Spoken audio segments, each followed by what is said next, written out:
the nation's heartland. You're listening to Mundo in the Morning on 95.7 FM, KCMO Talk Radio.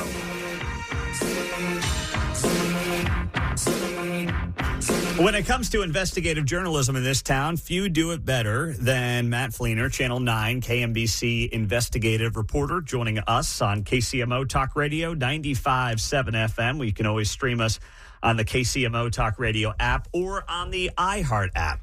Matt, good morning. Great to have you here as always. And let's just start off with some of the reporting that you've got from late last week. Unified Government of Wyandotte County has denied your request for emails about the Chiefs Stadium deal. How did this go down for you last week?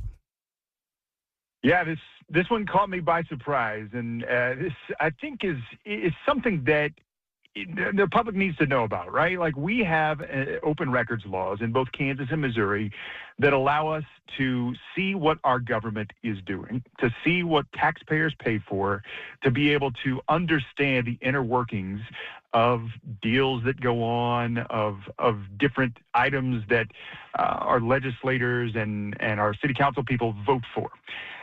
So we made an open records request to Wyandotte County and Kansas City, Kansas, on whether or not any of their officials, any of their elected leaders, had been speaking back and forth over the past couple of years with members of the Kansas City Chiefs. We requested emails from Kansas City Chiefs' email addresses, and we got back a denial that said, it's going to be 3 more years, potentially 3 more years, until we might be able to understand more about this deal. So they denied our request for emails, and they cited a 2024 state law that allowed any, quote, associated documentation to be kept secret until 2029. And that was Wyandotte County's denial for those emails back and forth. So we were quite surprised to see that it may take 3 more years to understand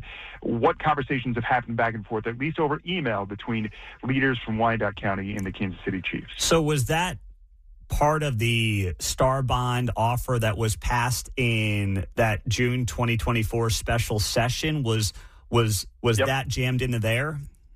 That's exactly right. Yeah, it was a little clause at the end of that Star Bond package that said any associated documentation can be kept secret until July 1st of 2029. Now, once the deal becomes signed, then that deal can be, put out there, and it's really up to the discretion of the LCC, the Legislative Coordinating Council chair, what associated documentation can be put out too. But Wyandotte County is seeming to say that any associated documentation that the county has as well, it can be kept confidential. And so we have some questions about that.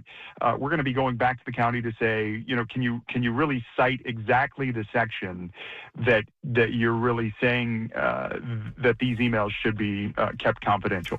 So. And this is, I went back, and obviously when you look at that bill that was passed in June of 24 and you look at the Senate, it's not a party line deal. I mean, you've got someone who is running for governor as a Democrat and Cindy Holscher, and you have Ty Masterson who's running for governor as a Republican, who were both yes votes on that Star Bond offer for the Chiefs and the Royals, and also as a result voted to basically make sure that any communications on the issue was basically kept from the public for at least 3 years after this happened. So it's not a partisan thing, and it really protects the county, it seems like, as well, is what you're getting at.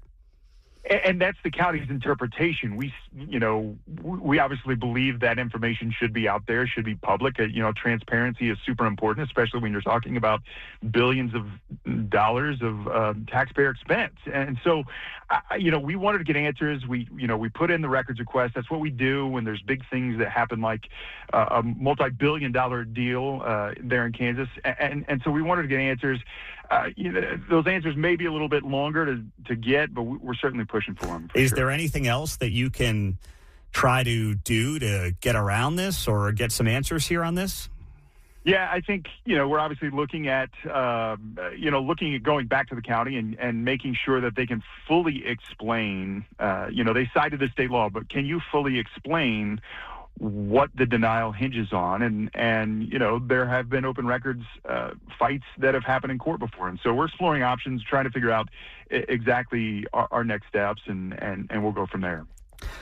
Are we certain this law definitely protects the state? I mean, could you go to the state and ask for any open records request on this deal, or do you think that will definitely be denied?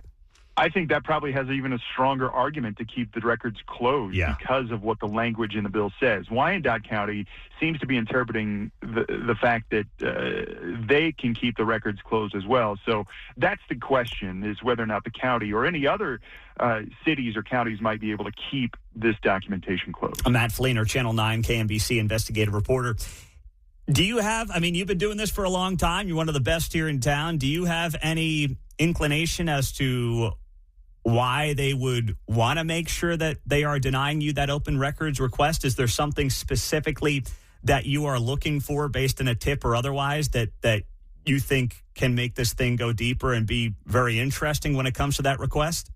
Yeah, it's a good question. I think there's always things that we want to know about, about the behind the scenes conversations that happen. And I get it. Look, real estate transactions, things that are in progress, those typically are allowed to remain confidential under open records laws that are already on the books.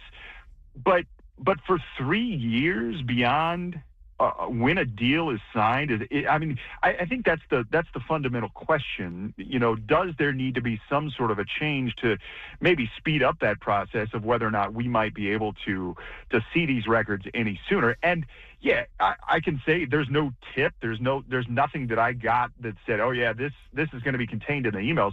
I think taxpayers should just want to know, hey, what was being discussed? What was talked about to bring the chief to the Kansas side of the state line? Yeah, I'm with you there. It's going to be very interesting to see where those conversations go. Any interest yet in potentially looking at the Attorney General's office and seeing if this is something you have to take up to Chris Kobach? Sure thing. Yeah, like I said, all options are on the table, and we're going to discuss in our newsroom our next steps, and we'll go from there for sure. And what about Olathe? Obviously they're a part of this when it comes to the Olathe City Council, and they've admitted that they were talking to the Chiefs for 2 years on this deal. So that goes back before the Jackson County vote ever happened. Open records requests with Olathe, have you tried that yet? Yep. We actually have, and that's in process as well. We've tried to open records requests with a few of the other cities as well. We did get a charge. We've received a charge for those records of about $400 to look and see what may be contained in those emails. And we're trying to figure out our next steps there. But Olathe seems to be interpreting it in a way that they should be able to give the records over. And so yeah, that's our question is, how much do we want to pay for open records and that kind of thing. That's our discussion there too. Is that $400 charge unusually high in your experience?